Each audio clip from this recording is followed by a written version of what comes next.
기이한 공포 이야기. 이벤트. 그 카페는 유명했다. 흉가 체험을 좋아하는 사람들 사이에서는 모르는 사람이 거의 없었다. 후기들은 늘 구체적이었다. 사진도 영상도 많았다. 여긴 장난 아니다. 진짜 뭔가 있다. 댓글마다 비슷한 말들이 달렸다. 나는 공포를 유난히 좋아했다. 영화보다 실제 흉가를, 연출된 체험보다 진짜 장소를 더 좋아했다. 그래서 그 카페에 가입했다. 처음엔 눈팅만 했다. 그러다 가끔 열리는 이벤트 공지를 보게 됐다. 사람들에게 거의 알려지지 않은, 아무나 갈 수 없는 진짜 흉가 체험. 카페지기가 직접 동행한다는 글이었다. 그 이벤트에 참여하고 싶어서 카페 활동을 열심히 했다. 다녀온 사람들 후기를 보면 진짜 무섭긴 한 것 같았다. 갈 때는 허세를 떨고 갔다가 무서워서 도망치고 쪽팔려서 카페까지 탈퇴한 회원들이 있다는 이야기가 나올 정도니 그 이야기에 난 더욱더 호기심이 땡겨 꼭 이벤트에 참석해보고 싶었다. 후기를 쓰고 댓글을 달고 정보도 공유했다. 등업은 생각보다 빨랐다. 어느새 정모 공지가 올라오면 당연하다는 듯 참석하는 위치가 되어 있었다. 정모는 평범했다. 밥을 먹으며 각자 겪은 공포 이야기를 했다. 누군가는 폐병원에서 들었다는 발소리를 말했고, 누군가는 폐가에서 찍었다는 이상한 사진을 보여줬다. 카페지기는 늘 끝자리에 앉아 조용히 듣기만 했다. 가끔 사람들 말을 듣다가 거긴 아직 끝난 데가 아니에요. 그런 데는 혼자 가지 마세요. 이런 말을 던지곤 했다. 이상하게도 그가 말하면 다들 고개를 끄덕였다. 몇 번의 정모를 거친 뒤 어느 날 공지가 하나 올라왔다. 이벤트 레어급 흉가 체험. 진짜 무서운 곳. 아는 사람 거의 없는 곳. 사진 공개 없음. 인원 단 2명. 카페지기 동행. 신청 댓글이 폭주했다. 며칠 뒤 당첨자가 발표됐다. 내 이름이 있었다. 그리고 정모에서 몇 번 얼굴만 봤던 남자 한 명. 상철 씨였다. 약속한 날 우리는 외곽에서 만났다. 카페지기는 길이 좁고 밤이라 위험하다며 차는 자기 차 한 대로 이동하자고 했다. 차 안은 조용했다. 긴장한 탓인지 아무도 말을 꺼내지 않았다. 시내를 벗어나자 가로등이 하나둘 사라졌고 어두워서 도저히 어디쯤인지 감이 오지 않았다. 카페장님, 대충 어디쯤 가는 건가요? 내가 묻자 그는 잠시 침묵하다 말했다. 그건 말씀드릴 수 없어요. 지금 가는 곳은 진짜 귀신이 나오는 곳이라서요. 아무나 막 갈 수 있는 곳은 아닙니다. 괜히 경험 없는 분들이 혼자 가면 정말 위험할 수 있는 곳이거든요. 그래서 위치 공유는 하지 않습니다. 그 말에 차 안 공기가 더 무거워졌다. 저도 이곳 추천받고 아는 무속인 분께 부탁해서 부적도 따로 준비했어요. 상철 씨가 조심스럽게 물었다. 그럼 저희는 괜찮은 건가요? 부적이 없는데. 아, 두 분 것도 다 준비해 왔어요. 도착하면 나눠드릴게요. 상철 씨가 다시 물었다. 근데 이런 데는 어떻게 다 아세요? 카페지기는 웃지도 않고 말했다. 저랑 비슷한 카페 운영하는 사람들이랑 정보 공유하는 방이 있어요. 서로 아는 곳을 나누는 거죠. 몇몇 아는 무당분들께 자문도 구하고요. 차는 어느새 포장도 안 된 산길로 접어들었다. 굽이굽이 길을 한참을 올라갔다. 도착한 곳은 지도에 있어도 못 찾을 것 같은 산속 폐건물이었다. 2층짜리 오래된 콘크리트 건물. 최소 30년은 된 것처럼 보였다. 입구에 떨어져 나간 문짝은 마치 우리를 삼키려는 거대한 입 같았다. 여긴 실제로 사람 손 많이 안 탄 곳이에요. 전국에서도 아는 사람, 손에 꼽힐 정도로요. 그는 부적을 한 장씩 나눠주며 말했다. 지금부터는 정신 바짝 차리고 앞사람 잘 따라오세요. 절대 혼자 움직이면 안 됩니다. 그 말과 함께 폐가 안으로 들어갔다. 집안에 들어서는 순간 공기가 달랐다. 곰팡이 냄새도 썩은 냄새도 아닌데 속이 울렁거리는 이상한 비린내가 났다. 안쪽으로 갈수록 바닥엔 긁힌 자국, 지워진 글씨, 붉게 스며든 흔적들이 보였다. 그때부터 몸이 이상해졌다. 어지럽고 속이 울렁거리고 머리가 멍해졌다. 그리고 눈을 떴을 때 나는 바닥에 누워 있었다. 콘크리트 바닥의 차가운 감촉이 등으로 바로 전해졌다. 몸을 일으키려 했지만 말 그대로 몸이 말을 듣지 않았다. 의식은 분명한데 근육에 힘이 안 들어갔다. 손을 들어 올리려고 했는데 손끝만 미세하게 떨렸다.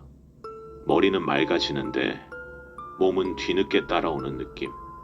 마치 병원에서 마취해서 깨어날 때랑 비슷했다. 나는 천천히 주변을 살폈다.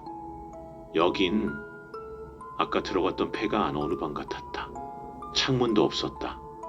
바닥에는 사람이 눕다 일어난 흔적 같은 얼룩들이 남아 있었다. 몇 분이 흘렀는지, 몇 시간이 흘렀는지 알 수가 없었다. 다만 이곳에 오래 있을수록 좋지 않다는 느낌만은 확실했다. 조금씩 손에 힘이 들어오기 시작했다. 나는 천천히 몸을 움직였다. 약이 완전히 풀리기 전에 갑자기 일어났다간 다시 쓰러질 것 같았다. 바닥을 짚고 천천히 앉았다. 방 안이 너무 조용하다는 게 이상하게 느껴졌다. 사람 소리도 차 소리도 없었다. 그제야 그들이 나를 놔두고 갔다는 걸 그때 알았다. 나는 벽을 짚고 겨우 일어섰다. 다리가 풀려 몇 번이나 다시 주저앉았다. 문은 잠겨 있지 않았다. 그게 가장 무서웠다. 문을 열자 낡은 복도가 나왔다. 밖을 나와보니 카페 지기차는 없었다. 뭐야, 나만 버리고 간 거야? 의문점은 많았지만 혹시라도 또 무슨 일이 생길까? 불안한 마음에 산을 도망치듯 내려갔다. 내려오는 동안 나는 뒤를 한 번도 돌아보지 않았다. 방향도 모르고 길도 아니었지만 본능적으로 아래로만 내려갔다. 넘어지고 미끄러지고 손바닥이 찢어졌지만 멈추지 않았다. 그때였다. 멀리서 차 불빛이 보였다. 산길을 따라 천천히 올라오는 검은색 승합차였다. 이 시간에 이런 길로? 나는 본능적으로 나무 뒤로 몸을 숨겼다. 차는 내가 나왔던 그 폐가 앞에 멈췄다. 문이 열리고 남자 셋이 내렸다. 말소리는 들리지 않았지만 움직임이 이상하게 급했다. 그들은 폐가 안으로 들어갔다. 몇 분 뒤 다시 뛰쳐나왔다. 아까보다 훨씬 다급해 보였다. 손전등을 켜고 주변을 두리번거렸다. 마치 뭔가 없어졌다는 걸 그제야 알아챈 사람들처럼.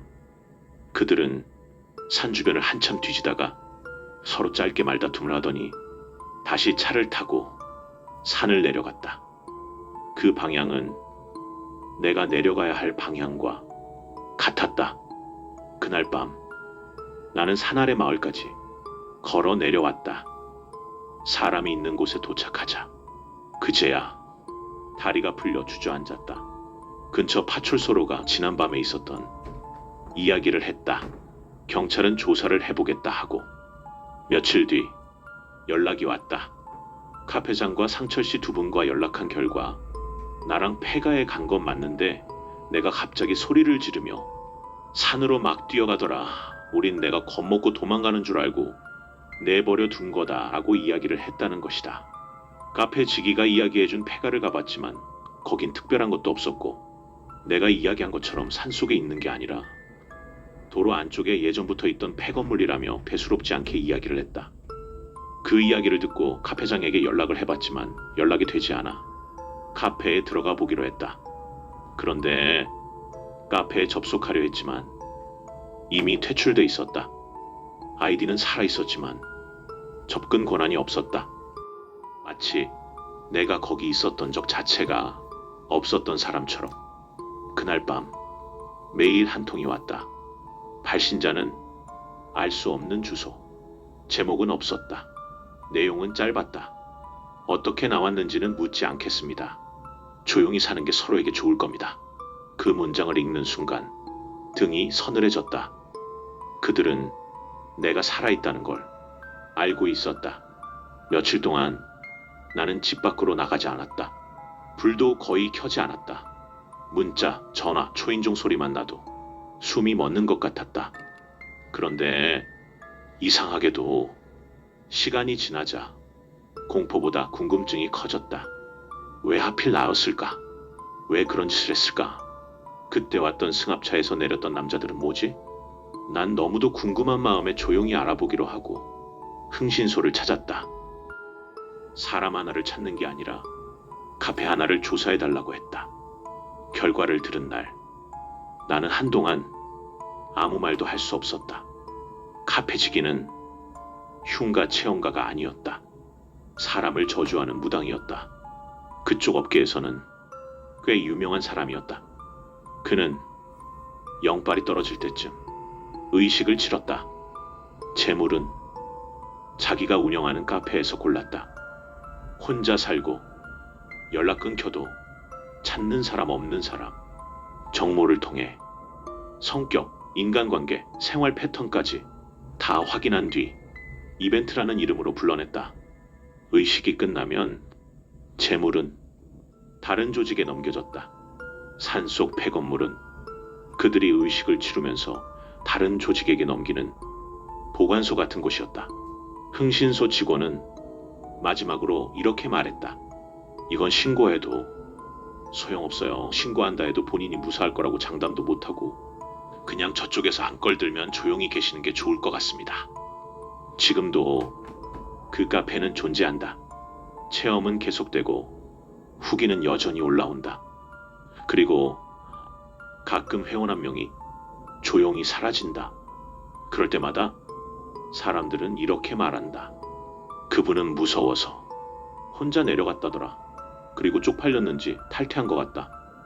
나는 그 말이 어디까지 진실인지 안다. 그리고 이 이야기를 이렇게라도 남기는 이유도 혹시라도 이걸 듣는 누군가가 그 카페를 보게 된다면 이벤트에 당첨됐다고 기뻐하지 말았으면 해서다.